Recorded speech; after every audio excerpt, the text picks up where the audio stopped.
Hey les bang, j'espère que vous allez bien, en tout cas moi ça va nickel.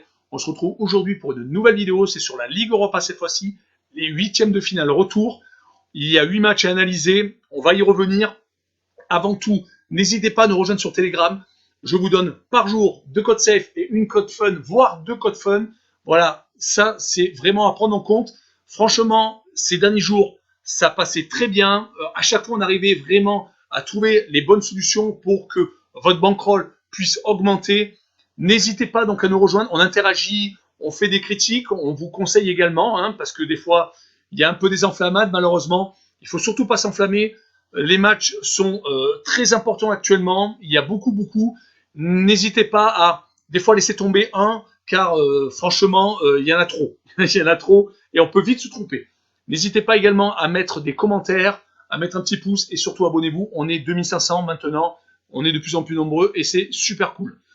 On commence. Les 8 matchs que je vous propose sont Shakhtar contre la Roma, Molde contre Grenade, Zagreb contre Tottenham, Arsenal Olympiakos, Glasgow Rangers contre le Slavia de Prague, les Young Boys de Berne contre l'Ajax Amsterdam, Villarreal contre le Dynamo de Kiev et enfin pour finir l'AC Milan qui reçoit Manchester United dans un duel je pense assez électrique avec peut-être le retour de Zlatan, on espère en tout cas.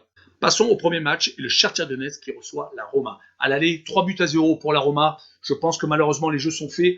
Le Shakhtar est quand même assez facile en championnat. Ils sont second derrière le Dynamo de Kiev. Ils ont eu 2 petites défaites fin février, début mars. Mais on les semblait quand même capables d'inquiéter la Roma. Surtout qu'ils avaient battu à l'aller au retour en poule le Real de Madrid. Mais la Roma a été au-dessus. Pourtant, la Roma, il leur manque des joueurs. Il leur manque Verretou. Il leur manque Mkhitaryan. Il leur manque Smalling. Donc, c'est un match où, il faut le savoir, dans l'historique des confrontations, ils ne se sont jamais imposés en Ukraine. Donc je vois sur ce match-là une victoire du Shakhtar 2-1, mais qui ne remettra pas en cause la qualification de la Roma, et je vois les deux équipes marquées. Passons au match suivant, Molde contre Grenade. Molde est actuellement en pause dans son championnat, mais il ne joue que la Ligue Europa. Ils ont perdu au match aller contre Grenade, certes, ils ont fini à 10, il faut le savoir, et sur les statistiques du match, 12 tirs à 10 pour Grenade. Donc je pense que c'est une équipe qui est capable de gagner à l'extérieur, enfin au match retour plutôt. Grenade, de son côté, est sur 3 défaites et un nul à l'extérieur. C'est assez moyen, ils gagnent énormément à domicile, ils sont sur 4 victoires à domicile consécutives, et par contre, ils perdent à l'extérieur. Ils sont sur 3 défaites et un nul à l'extérieur. Donc je vois tout à fait Molde capable de s'imposer, et je vois le score 2-1 pour Molde, et le plus de 0,5 buts pour Molde également, une cote qui doit être assez intéressante. Passons au match suivant, le Dynamo de Zagreb contre Tottenham. Le Dynamo de Zagreb est assez facile en Croatie, ils sont premiers, ils ne perdent quasiment jamais à domicile. C'est vraiment théoriquement une équipe qui met une grosse pression sur son adversaire quand il le reçoit, mais le problème c'est qu'il n'y a pas de public à cause du Covid. Malheureusement, ça va peut-être servir à Tottenham. Tottenham de son côté est sur 5 victoires sur 6 matchs. Ils sont vraiment très bons en Ligue Europa. La dernière confrontation leur a donné 2 grosses victoires, 4-0 et 4-1 contre Wolfsberger.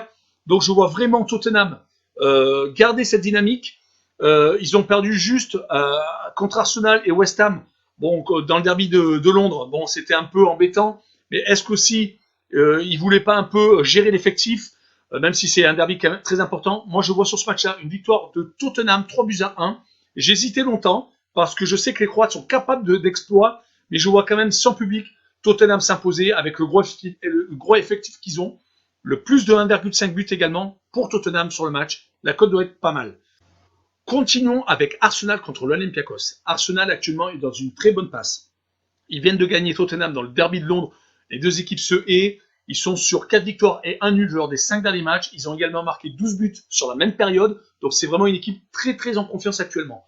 L'Olympiakos, de son côté, se balade en Grèce. Ils ont 12 points d'avance, c'est de la folie. Ils se frisent. Mais par contre, ils ont peut-être moins d'adversité dans leur championnat. Donc là, ils ont fait une phase de poule de Ligue des Champions où ils ont fini 3e devant l'Olympique de Marseille.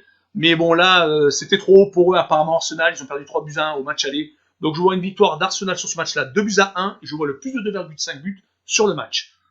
Continuons avec Glasgow Rangers contre le Slavia de Prague. Ça, c'est un duel très indécis. Au match aller, un but partout. Les deux équipes sont invaincues depuis mi-décembre, toutes les deux dans leur championnat. Elles ont fait une très bonne campagne de Ligue Europa. Le Slavia de Prague a éliminé au tour d'avant Leicester, il faut quand même le prendre en compte, et Glasgow Rangers, c'était Benfica. Donc, pour moi, je vois un but partout comme au match aller, et je vois le HNB, donc le Home No Bet, où si Glasgow gagne le match nul est remboursé. Continuons avec Villarreal contre le Dynamo de Kiev. Villarreal, actuellement, c'est assez moyen en championnat. Sur leur résultat à domicile depuis 2021, c'est une victoire, 2 nuls, 2 défaites. Donc c'est vraiment moyen, mais par contre, en Ligue Europa, ils sont au taquet.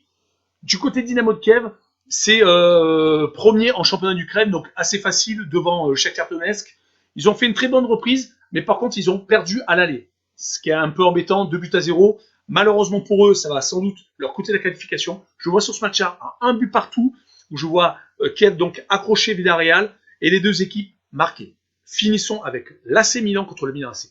Voilà, là c'est vraiment du gros duel. Au match aller, il y a eu un but partout, c'était un peu miraculeux pour le Milan AC. Sur ce match-là, est-ce que Razatan, il est incertain? Peut-être que ça va leur permettre de se sauver sur cette confrontation, même si actuellement, ils sont sur 4 matchs sans victoire à domicile. Donc c'est quand même un peu compliqué. Côté Manchester United, à l'extérieur, ils sont toujours invaincus en Première Ligue. C'est vraiment énormissime. Ils ont pris 3 buts sur les 10 derniers matchs. Ils ont vraiment une défense qui est proche de celle de Chelsea, voire même meilleure, parce que c'est sur la durée en plus.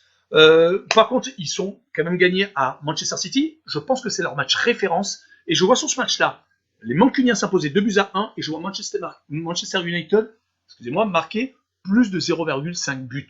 Voilà, on en a fini avec cette vidéo de la Ligue Europa. Merci de m'avoir suivi. N'hésitez pas à aller sur le lien Telegram. On vous donne toujours des codes safe et des codes fun. Et on vous conseille pour que votre bankroll augmente. Et c'est le plus important. N'hésitez pas un petit commentaire, un petit pouce. Et surtout, abonnez-vous. Tchou le bang bang!